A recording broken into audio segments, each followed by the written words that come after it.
మేము ఒకటే ప్రశ్నిస్తూ ఉన్నాం.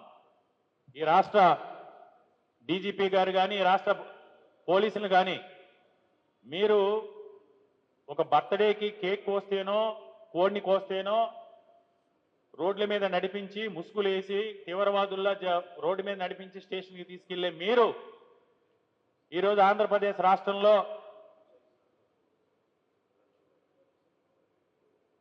ఏదైతే గంజాయి మాఫియాలో, ఏదైతే కొకైన్ మాఫియాలో, ఏదైతే హెరాయిన్ మాఫియాలో, డ్రగ్ మాఫియాలో ఉన్న మీ ప్రజాప్రతినిధుల్ని మీకు ముసుగేసి రోడ్డు మీద నడిపించే ధైర్యం ఉందా అని ఆంధ్రప్రదేశ్ రాష్ట్ర పోలీసులు మేము ఈరోజు ప్రశ్నిస్తా ఉన్నాం. ఎంత అన్యాయం! ఒక బర్త్డే కేక్ కోస్తే జైలు. ఈరోజు డ్రగ్స్ కేసులు అడ్డంగా దొరికిపోయినా సరే వారికి స్టేషన్ బెయిల్. మనం విశాఖపట్నంలో కూడా చూసాం.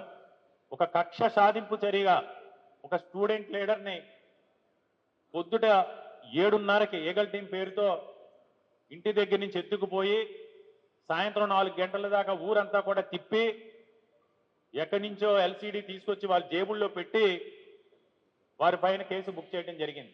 ఈరోజు సుమారు 120 రోజులు కావస్తుంది. ఇప్పటి వరకు కూడా బెయిల్ లేదు.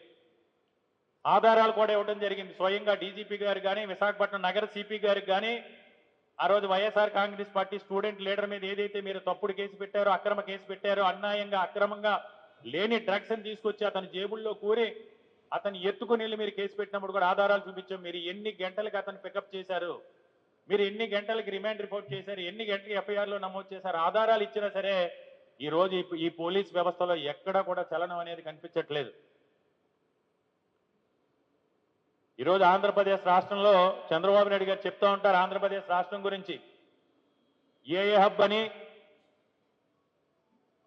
లేకపోతే క్వాంటమ్ హబ్ అని, ఎలక్ట్రానిక్స్ హబ్ అని వారు చెప్పేది వాళ్ళు చేయబోయేది చెప్తా ఉన్నారు. కానీ ఈరోజు పరిస్థితులు ఎలా ఉన్నాయంటే ఆంధ్రప్రదేశ్ రాష్ట్రం ఒక డ్రగ్ మాఫియా హబ్, ఒక ల్యాండ్ గ్రాబింగ్ హబ్, ఒక లిక్కర్ మాఫియా హబ్, ఒక పాల మాఫియా హబ్, ఒక గంజాయి మాఫియా హబ్, ఇసుక మాఫియా హబ్, మట్టి మాఫియా హబ్. ఇది ఆంధ్రప్రదేశ్ రాష్ట్ర పరిస్థితులు ఏ విధంగా ఉన్నాయంటే ఆయన చెప్పినట్టు దానికి రివర్స్లో ఈ రాష్ట్రాన్ని ఒక 30-40 సంవత్సరాలు వెనక్కి తీసిపోయే విధంగా ఆంధ్రప్రదేశ్ రాష్ట్రాన్ని ఈరోజు డ్రగ్ క్యాపిటల్గా మార్చి ఈరోజు ఈ విధంగా వీళ్ళు రాజకీయాలు చేస్తూ ఉన్నారు. ఈరోజు మేము ఒకటే ప్రశ్నిస్తూ ఉన్నాం చంద్రబాబు నాయుడు గారిని. మీ పార్టీకి సంబంధించిన ఎంపీ కాబట్టి అతన్ని ఏదో రకంగా తప్పించాలనే ఉద్దేశంతో మీరు హాట్ లైన్లో తెలంగాణ సీఎం రేవంత్ రెడ్డికి సంబంధించి కాంగ్రెస్ నేతలతో మాట్లాడిన మాట వాస్తవం కాదా? మీరు ఏదైతే గతకు ముందు ఎన్నికల్లో కాంగ్రెస్తో సంబంధాలు కొనసాగించారో, ఒకవైపు ఇక్కడ కూటమిలో ఉండి ఈ కేసు గురించి ఆంధ్రప్రదేశ్ రాష్ట్రంలో జరుగుతున్న డ్రగ్ మాఫియాకు సంబంధించిన కేసుల గురించి ఆంధ్రప్రదేశ్ రాష్ట్రానికి లోని తెలంగాణలో ఉన్న మీ సానుభూతి పరులు, మీ దబేదారులకు సంబంధించిన సంబంధాల గురించి కాంగ్రెస్ పెద్దలతో ఆట్లైన్లో మాట్లాడిన మాట వాస్తవం కదా? ఏది ఏమైనా చంద్రబాబు నాయుడు గారికి చిత్తశుద్ధి ఉంటే స్వయంగా పుట్టా మహేష్ యాదవ్ లోక్సభ ఎంపీ పదవి నుంచి స్వయంగా పుట్టా మహేష్ యాదవ్ ఆ డ్రగ్ పార్టీలు ఇన్వాల్వ్ అయి ఉన్నారు కాబట్టి ఒకవైపు పార్లమెంట్ జరుగుతూ ఉంటే ఢిల్లీలో ఉండాల్సిన మీ ఎంపీ గారు ఇక్కడ డ్రగ్ పార్టీలు చేసుకుంటూ ఆ డ్రగ్ డీల్స్ చేస్తూ ఫామ్ హౌస్లో గడుపుతున్నప్పుడు మీకు నిజంగా రాజకీయాల శక్తిశుద్ధి ఉంటే, తెలుగుదేశం పార్టీకి నిజాయితీ ఉంటే, ప్రజాస్వామ్యం మీద గౌరవం ఉంటే, రాజ్యాంగం మీద గౌరవం ఉంటే ఆ పుట్టా మహేష్ యాదవ్ని తక్షణం ఎంపీ పదవికి రాజీనామా చేయించాలని మేము డిమాండ్ చేస్తూ ఉన్నాం. మైదుకూరు ఎమ్మెల్యే మనందరికీ కూడా తెలుసు, పుట్టా సుధాకర్ యాదవ్ టీడీపీకి ప్రధాన ఆదాయ వనరు, మాజీ టీటీడీ చైర్మన్. ఆ టీటీడీ చైర్మన్ గారి యొక్క పుత్రరత్నమే ఈ పుట్టా మహేష్ యాదవ్. మరి మీరు ఈరోజు మా పార్టీకి సంబంధించిన కొంతమంది గతంలో టీటీడీ చైర్మన్గా చేసిన వ్యక్తుల మీద లేనిపోని అబండాలు మోయి ప్రచారం చేశారు కదా. మరి మీరు గతంలో ఇలాంటి వ్యక్తులనా, డ్రగ్ దందాదారులనా, డ్రగ్ మాఫియాదారులనా, అయితే డ్రగ్ సేవకులనా మీరు టీటీడీ చైర్మన్ చేసింది మీరు గతంలో చంద్రబాబు నాయుడు గారు?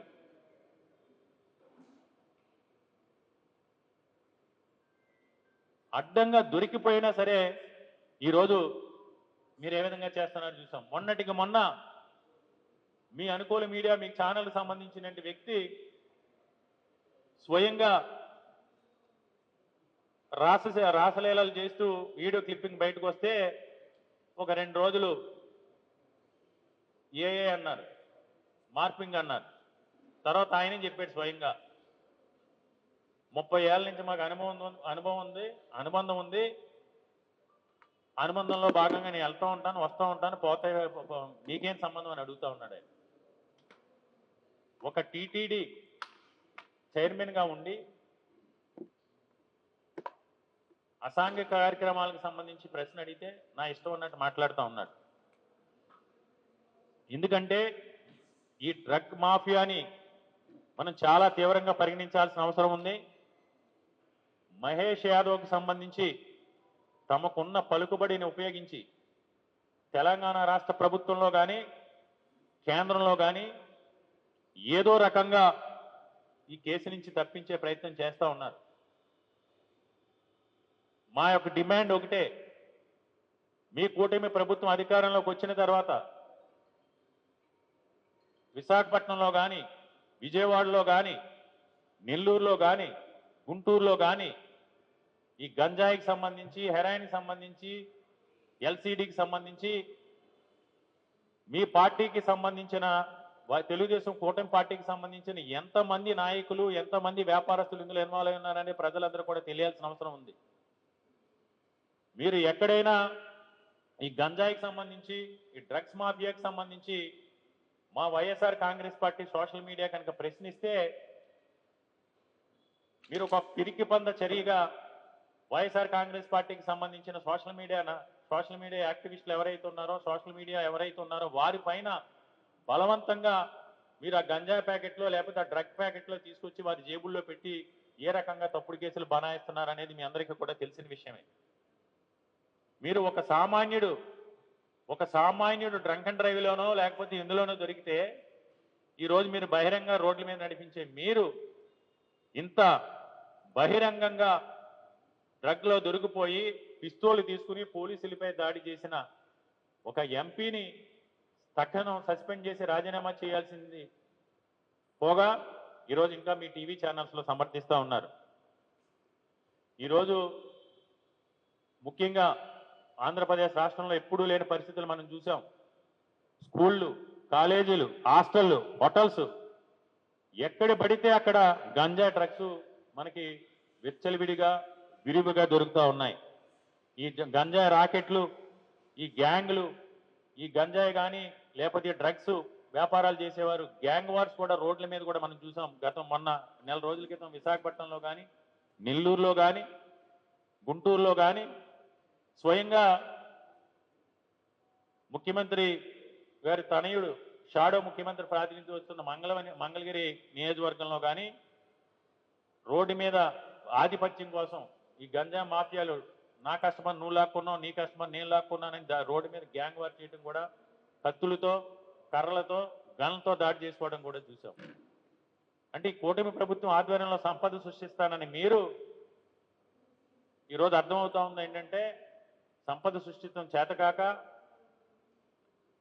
సూపర్ 6, సూపర్ 7 అమలు చేసే సమర్థత లేక ఆదాయ వనరులుగా లిక్కర్ని, గంజాయిని, హెరాయిన్ని, కొకాయిన్ని మలుచుకోవడం అనేది ఎంతవరకు సమంజసం అని చంద్రబాబు నాయుడు గారిని మేము ప్రశ్నిస్తూ ఉన్నాం. ఏది ఏమైనా గంజాయి రహిత రాష్ట్రంగా, డ్రగ్స్ రహిత రాష్ట్రంగా ఆంధ్రప్రదేశ్ రాష్ట్రం ఉండాలని గతంలో వైఎస్ఆర్ కాంగ్రెస్ పార్టీ ప్రభుత్వ ఆధ్వర్యంలో జగన్మోహన్ రెడ్డి గారి గంజాయి మాఫియాని, డ్రగ్ మాఫియాని ఏ విధంగా అణచివేశారో మనందరికీ కూడా తెలిసిన విషయమే. తప్పకుండా ఈ రాష్ట్రంలో ఉన్న యువత కానీ, విద్యార్థులు కానీ